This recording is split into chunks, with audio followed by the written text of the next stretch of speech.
What do you mean I can't do that?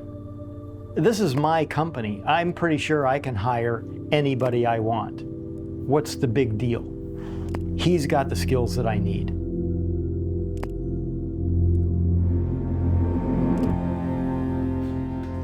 So I went to Brazil. I was part of a short-term missions trip for my church, and a young woman was brewing coffee and serving it to us, and we were all remarking, this is really good coffee.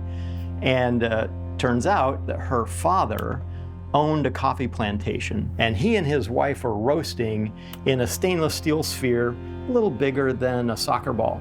After drinking this for a few days, I realized there was nothing like truly fresh roasted, high quality coffee. When I got back home from Brazil, every weekend I found myself roasting coffee in my grill in my backyard, and it just grew from there. Neighbors started buying it, people at church started asking for it, and now I'm making a tidy little profit roasting coffee in my grill every Saturday. I came home from work one day as normal. We'd sit down and watch the news together, my wife and I. The lead story on the news that night was her brother. He had been arrested, and the way the news reporters described what he did, and really more the innuendo they cast about the kind of person that he must be, was really painful. I knew who he was and what he was really like, and it was nothing like what the news was saying. I owned a small technology company, and when he got out of prison, I hired him, brought him right into the company.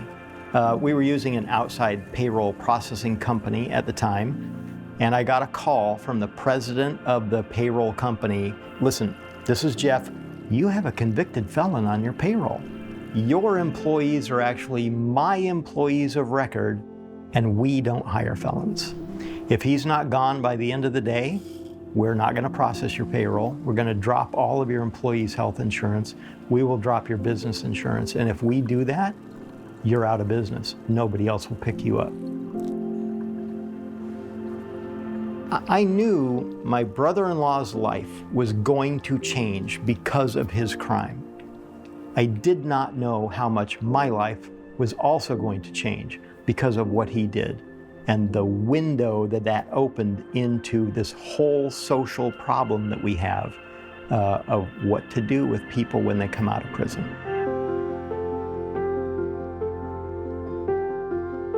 A friend of mine from church was working with a post-prison reentry program, and he invited me to a fundraising dinner. I heard many other stories of men just like my brother-in-law. They can't find work. I'm at home on the weekends roasting coffee in my grill, making money. I could teach them how to roast coffee. It takes 2 years to learn how to roast coffee properly. Why is this a problem?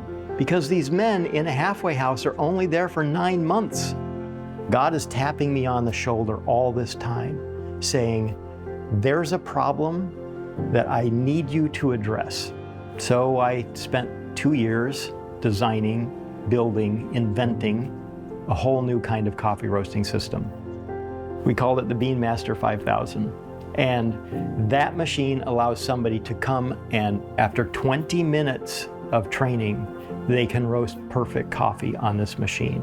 At that moment, we knew I Have a Bean was born.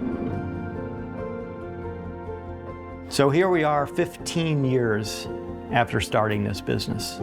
We've employed more than 60 post-prison people in that time. And the transformation that I get to see in their lives every day is astounding. And that's what I Have a Bean is part of, is helping people understand who they are, how they were created, and the value that they have, even though society tends to want to throw people away who have a conviction.